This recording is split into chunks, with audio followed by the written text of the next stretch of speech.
In May 1945, as World War II ends, American soldiers are shocked when Hitler's second-in-command, Hermann, surrenders in Austria. In Washington, D.C., Supreme Court Justice Jackson learns Hermann was captured alive.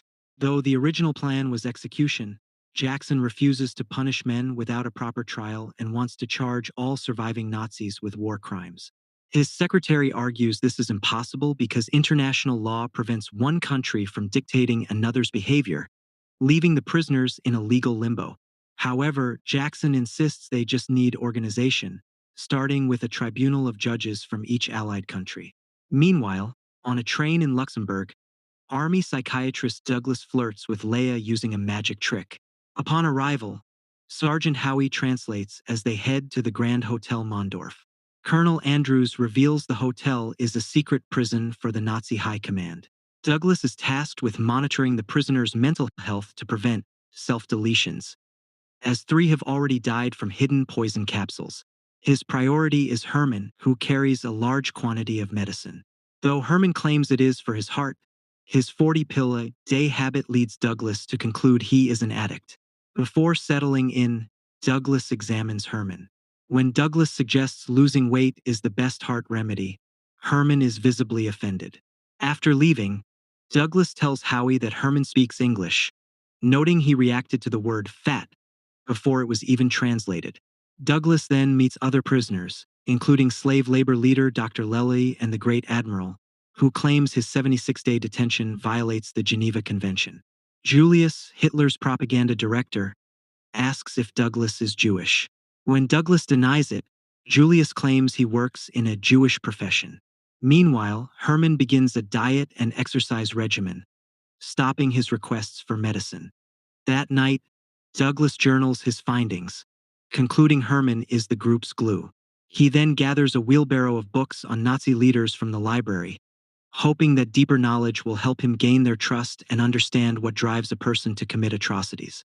He believes publishing these insights could prevent future tragedies and prove lucrative.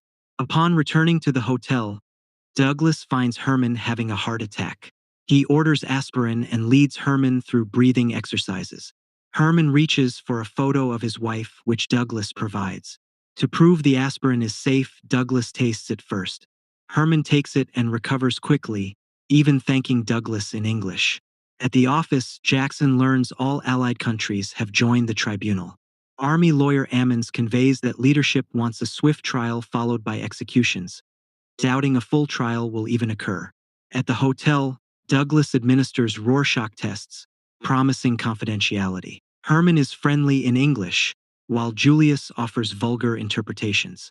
Jackson soon discovers Congress opposes the trial in favor of immediate executions. Seeking a higher authority than the president, Jackson and Ammons visit the Vatican. Though the Pope initially refuses support, Jackson highlights the Pope's past agreement with Hitler, arguing it gave the Nazis credibility. This pressure finally secures the Catholic Church's backing. Later, while transporting the prisoners by plane, Douglas informs them of the trial. Hermann asks about his Rorschach results. Douglas labels him intelligent, narcissistic, and eager to subjugate the world. Hermann calls these traits obvious and asks for a magic trick. Douglas makes a coin disappear. Hermann remarks that he will perform magic one day by escaping execution. The prisoners grow upset flying over government buildings destroyed by the Allies. Since the Palace of Justice is damaged, Jackson tells Ammons they will repair a courtroom to hold 600 people. British Assistant Prosecutor Fife reminds Jackson that anything less than total victory is utter defeat, increasing the pressure. That afternoon, the Nazis arrive at a Nuremberg prison. Andrews explains modifications made to prevent suicides: straw-stuffed mattresses, cardboard desks, bolted beds, and nightly chair removal. Prisoners must sleep with hands above blankets. Lely weeps at his cell, but Hermann admires the German craftsmanship, reminding Douglas that he surrendered voluntarily and remains undefeated. Douglas, seeking to understand Hermann's growing confidence, focuses on Hitler's deputy, Rudolf. Rudolf, who survived a wartime plane crash, frequently claims amnesia, though many suspect he is faking. Hermann agrees to help discredit Rudolf if Douglas delivers letters to his missing wife and daughter. When they meet, Rudolph denies knowing Hermann, but Hermann later tells Douglas that Rudolph is lying, noting he saluted upon arrival. Douglas and Howie eventually find Hermann's family. Moved by their plight, Douglas accepts a letter from Hermann's wife, Amy.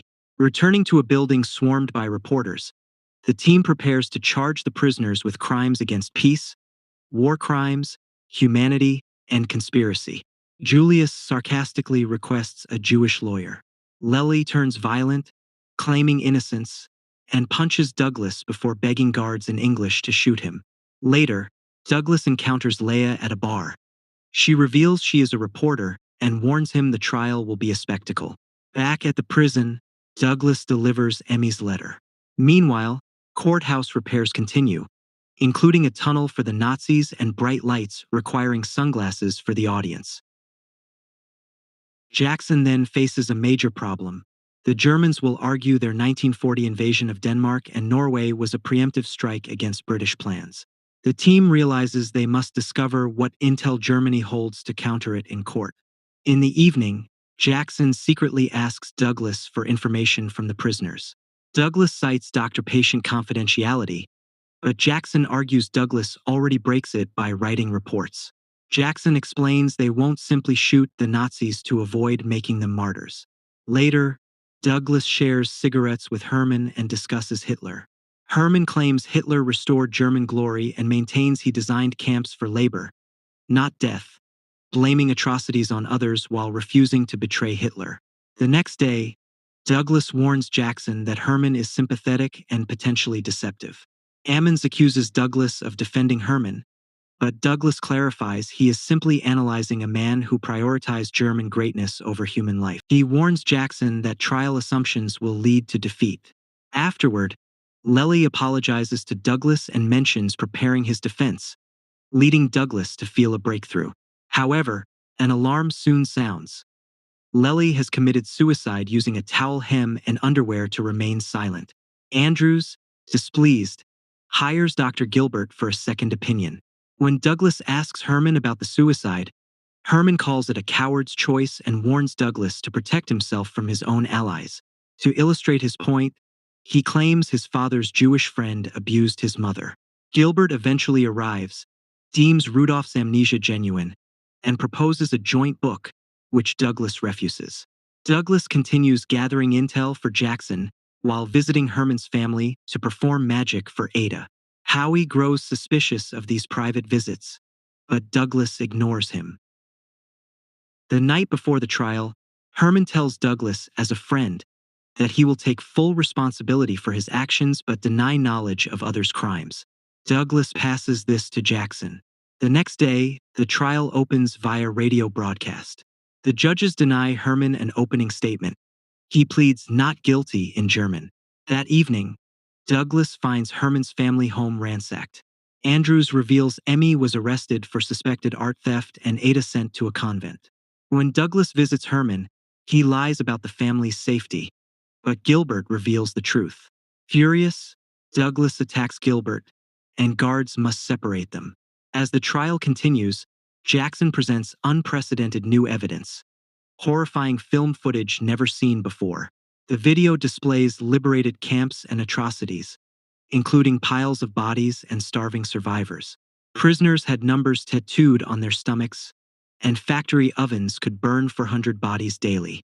Hermann refuses to watch, donning sunglasses and headphones while Douglas nearly breaks down. Back at the cell, Douglas confronts Hermann, who labels the film a fake and calls Douglas a hypocrite for the atomic bombings.